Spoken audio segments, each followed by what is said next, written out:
Halo,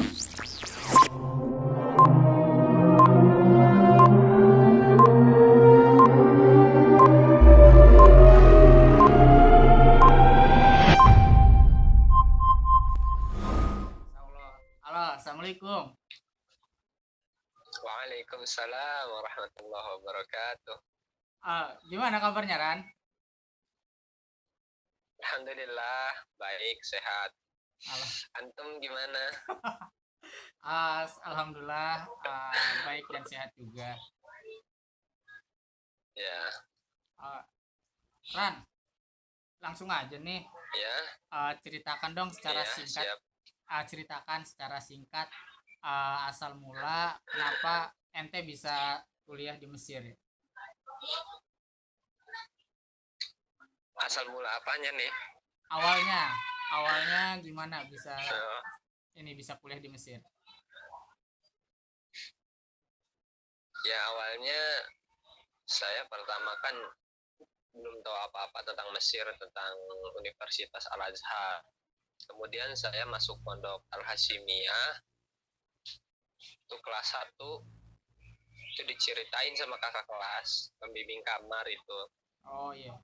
Bahwasanya ada tahun 2011 tahun 2011 itu angkatan pertama yang berangkat ke Mesir. Ustadz Bustomi itu angkatan pertama yang berangkat ke Mesir tahun 2011. Waktu itu saya kelas 1. Nah, mulai dari situ saya digembleng untuk ngafal Al-Quran. Pokoknya ya gitu, digembleng ngafal Al-Quran. Bahasa Arab juga ditekuni. Sehingga akhirnya ya dari kelas 1 MTS itu saya udah mulai niat betul-betul gitu. Tekad bulat, membulatkan tekad untuk pergi ke Mesir itu.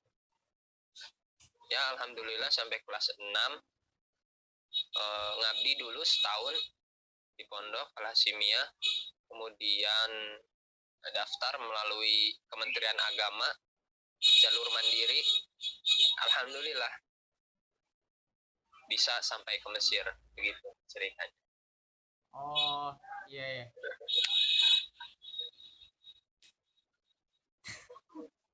Ya. Kalau di Mesir sendiri tuh saya dengarnya ya, saya nggak tahu sih benar apa enggaknya. Kalau untuk kuliahnya itu ini ya ditanggung oleh pemerintah ya untuk kuliahnya sendiri. Jadi nggak ada istilah Ya, bayaran semester kayak gitu. bayar per semester nggak ada ya.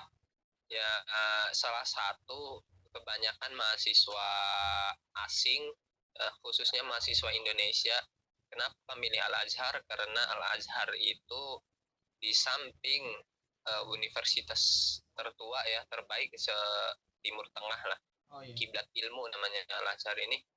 Di samping itu biayanya juga gratis, biaya per semester. Itu yang Dan setahu biaya setahu. kelulusan juga Oh iya. lisens kan ya di sini, gelarnya sarjana Iya. satunya itu gratis gitu. Cuma kalau S2 S3 itu Ada biaya kurang ya lebih bayar 1 juta sampai 1,5 juta per semester. buat enggak per ini, per semester apa per ini ya, pokoknya ada bayaran aja gitu. Semester iya. Tapi S2 enggak S3. Kalau S1 ya? itu gratis semuanya, tidak dipungut biaya. Oh untuk pendidikannya ya. Jadi Untuk kita pendidikan hanya per semester iya. S1. Jadi kita hanya mempersiapkan ini aja ya apa biaya hidup ya di situ ya. Untuk biaya hidup aja ya. Seperti halnya untuk makan keseharian, tempat Iya. tinggal. Kalau untuk biaya Iya, pendidikannya makan itu sehari-hari iya. sama bayar flat gitu. Oh, kalau biaya pendidikan free pendidikan ya, full. alhamdulillah ditanggung. Itu oleh Salah satu pemerintah kehebatan Al-Azhar itu seperti itu. yang Anda ketahui ya Ran ya. Itu ditanggung oleh pemerintah Al-Azhar apa oleh pemerintah Mesir atau ada subsidi dari Indonesia, negara Indonesia kepada negara Mesir gitu. Biaya itu. Setahu saya sih ini ditanggung Al-Azhar sendiri ya. Oh. Ini salah satu keramatnya Al-Azhar gitu. Tidak tahu biaya dari mana, mahasiswa banyak tapi masih menggratiskan biaya perkuliahannya gitu. Itu wallahu alam. Jadi Al Azhar itu ya di samping ulama-ulamanya ikhlas gitu kan Iya, dalam mengemban ilmu, dalam mengajarkan ilmu-ilmu kepada murid-muridnya, yaitu oh iya, keramat dari mana wallahu alam. Yang oh, terpenting Al Hajar sendiri itu yang menggratiskan. oh, Ya, ada ya, andil pemerintah nggak? Pemerintah dari negara Mesir sendiri. Contoh halnya kayak ada subsidi gitu. Kalau di Indonesia kan ada istilah dana bos ya buat pendidikan gitu. Kalau kayaknya sih tidak ada kayaknya. kalau di Mesir itu kan pastinya banyak kan universitas-universitas terkemuka gitu ya. Itu yang Hmm. menggratiskan full beasiswa kepada mahasiswanya itu apakah hanya Al Azhar atau kampus yang lain pun sama, Ran? Al Azhar sendiri, Oh, soalnya kampus Al Azhar itu sama pemerintah itu independen, oh, saling berdiri sendiri gitu. Jadi biasanya juga yang memberikan beasiswa bukan pemerintahan Mesir, tapi Al Azhar sendiri dari Grand Sheikh-nya, oh, dari iya. pimpinan tertingginya. Mm-mm. Hmm, iya iya. Ran, tadi kan ente bilang ya bahwasanya ente ke Mesir itu mempersiapkan dari awal ya ketika pertama masuk pesantren Ya, dari kelas satu. Ketika itu kenapa langsung pilihannya ke Mesir gitu, nggak ke negara lain, ke Sudan, Lebanon atau ke negara yang ada di Eropa gitu. gimana ya, ya mungkin niat awal sih ya, kembali kepada niat awal. Niat awal kelas satu itu mau ke Mesir, Iya. cuma udah mulai kelas 2 kelas 3 kelas 4 kelas 5 itu kan banyak seiring bertambah pengetahuan tentang kampus-kampus gitu kan. Hmm. Jadi mulai bimbang gitu mau milih kampus mana. Itu pernah juga pengen ke Jakarta, pengen ke Libya, Oh pengen iya. juga pernah ke Tasik atau kemana gitu, pernah juga pengen ke Madinah, Oh iya.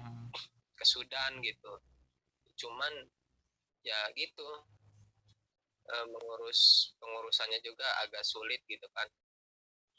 Kalau ke Mesir kan sudah ada gitu, sudah ada Iya. yang pernah ke sana, jadi enak gitu nanya-nanyanya. Oh iya, sudah ada ya istilahnya sudah ada yang membuka Jadi pintu lah ya kembali ke seperti niat itu ya. awal. Oh iya. Hmm. Kalau di Mesir sendiri yang ente rasain itu biaya hidupnya gimana kan?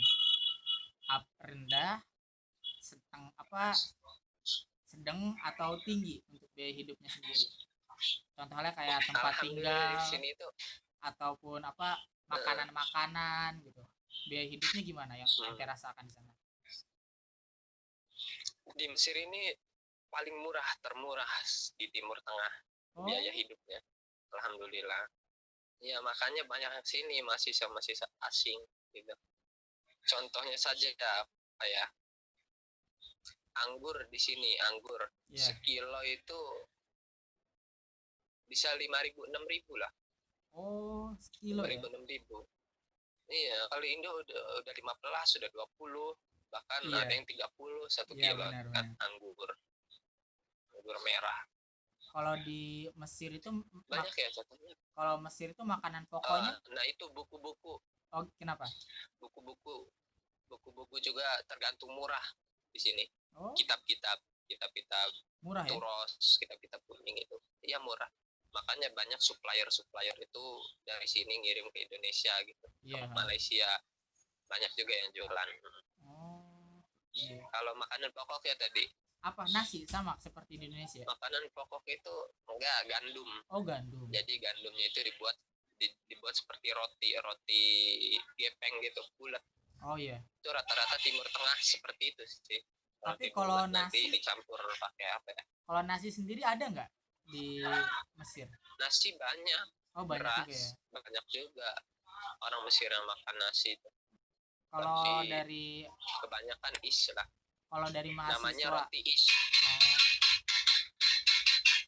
kalau dari Hah? kalau dari mahasiswa sendiri itu lebih sukanya makan nasi atau makan gandum?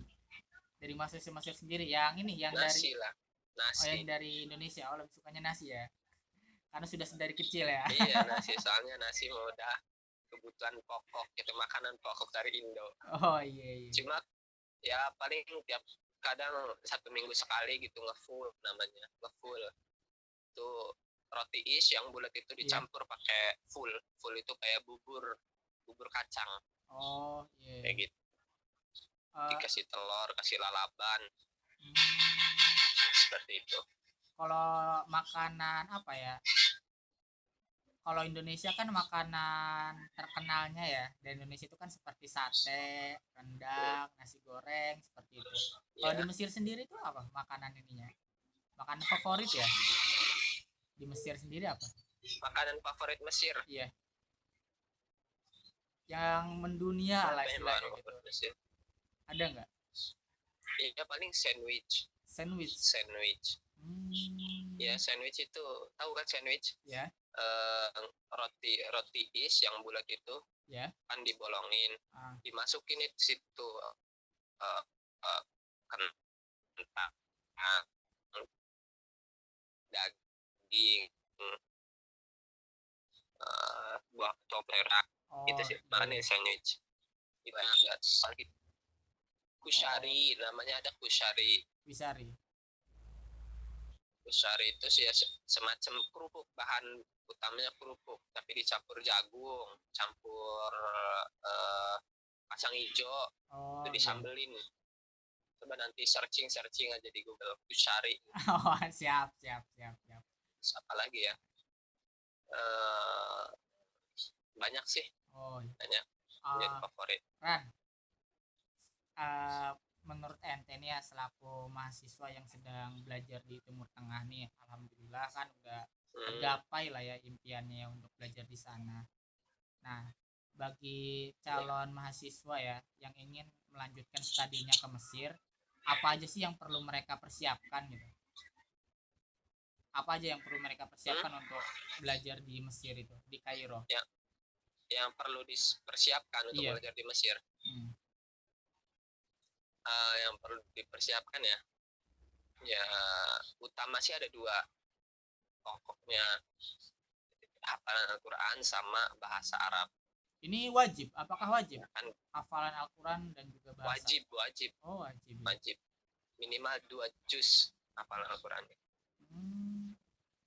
2 juz, terus ya bahasa Arab. Harus menguasai nahwu sorof. Kalau bisa sama balagohnya begitu. Nahwu sorof balagoh itu udah trimurti bahasa Arab. Kalau untuk hafalan Quran sendiri berarti kalau yang hafalan Qurannya di bawah 2 juz gitu ya, itu berarti dia nggak lolos seleksi nantinya ya, nggak bisa kuliah di Al-Azhar gitu. Iya, seperti itu. Ya kalau bisa sih hatamin gitu 30 juz. Iya. Biar enak. Sampai sini kan banyak gitu. Sampai sini banyak lembaga-lembaga yang menyediakan beasiswa untuk mahasiswa yang berprestasi gitu. Yang sudah hafal 30 juz gitu mengajukan beasiswa, itu kan lumayan di sini. Selain 2 pokok itu Ran, apalagi yang perlu dipersiapkan? Harus dipersiapkan. Selain 2 pokok ya itu. Kalau di tes Kemenag gitu ya. Ya paling pengetahuan Islam umum lah. Seperti apa ya, akidah syariah gitu, seperti fikih, hadis, mustalah hadis itu dipersiapkan. Soalnya di sini juga banyak kalau jurusan saya mengambil jurusan usuluddin ya di sini. Oh iya. Itu kan ada jurusan tafsir berarti ada jurusan hadis, berarti harus belajar hadis, tentang hadis, mustalahul hadis dan lain-lain. Dan ada jurusan filsafat di sini. Ya kalau mau masuk jurusan filsafat di sini, nah, untuk belajar itu bisa belajar ilmu logika atau ilmu estetika gitu kan. Iya. Terus juga ada jurusan dakwah di sini. Oh iya. Oke, Ran, last question nih, pertanyaan terakhir ya. Tolong berikan nasihat ya, berikan pesan bagi calon mahasiswa Al-Azhar yang berasal dari Indonesia agar mereka itu tetap semangat, tetap optimis untuk belajar di Al-Azhar nantinya. Pesan dan nasihatnya apa selaku ente dari mahasiswa Al-Azhar? pesan dan nasihat ini saya belum pantas untuk menasehati kawan-kawan. Iya ya. Ya, tetap semangat terus belajar ya.